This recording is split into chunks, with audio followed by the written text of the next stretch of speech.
Okay, this lesson is a discovery lesson, and so you should have already done it. So if you have not done it, then you need to stop and do it. And this is actually 6-6 for us. So 6-6A. So like I said, if you haven't done it, stop and do it. But if you already have done it, then let's just go through it real quick. I just want to make sure you made the correct conclusions. So when you did these up here, you should have realized that they are the same, meaning they mean the same thing. So what we can conclude is that when you combined logarithms, then you multiply the arguments. Multiply arguments when you're combining those that are being added. Okay, so if the log is being added, multiply the arguments. And for all of these, bases must be the same. Every single time, bases must be the same.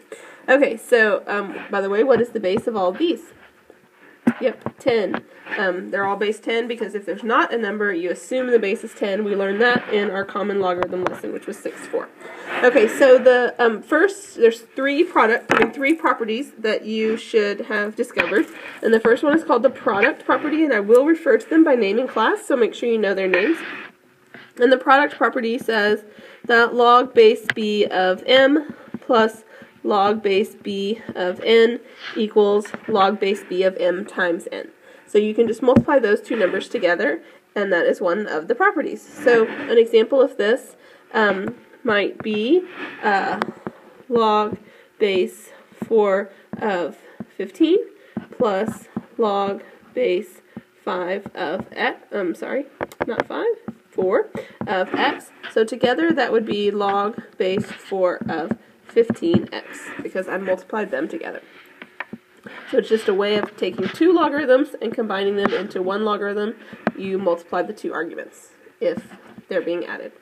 Okay, so the next property is called the quotient property, and the same thing, you should have done all of these right here and figured out that they are the same.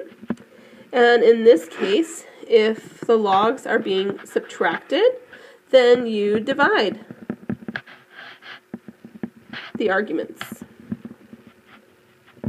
Okay, and so the property here would be log base b of m minus log base b of n. Okay, so if they're being subtracted, then you divide. So an example of that would be log base 4 of 15 minus log base 4 of x would be log base 4 of 15 over x. Okay, so once again, I've taken two logs, made them one log. Because it was subtraction, I divided the two arguments. Okay, so that's product property, quotient property, and see, they make sense because quotient means to divide, product means to multiply. And the last one is called the power property. Okay, so once again, you should have done these, and they should be the same. And so from the examples, you can conclude that if there's a number out in front, then you move that to be the power of the argument. So any coefficient, I think I spelled that wrong, should be the power of the argument. Okay, so this is b, not b. Start that one over. N log base b of m. So this exponent moved to become the coefficient, or the coefficient moves to become the exponent. Either way is the same idea. So an example of that would be log base 4 of 15 to the x. You could also write as x times log base 4 of 15. So this term here can go here or there or back and back and back and back, wherever you need it based on the problem that you're doing.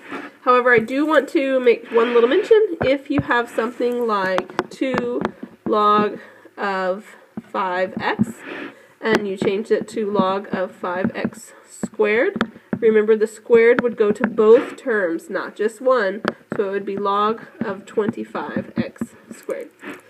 Okay, so that's just a little quick overview of this lesson. Like I said, it was a discovery lesson. Try the practice problems. Some of them are a little tricky, the first two especially, so try some other ones maybe. The answer key is online. Give it a look before you try 6-6.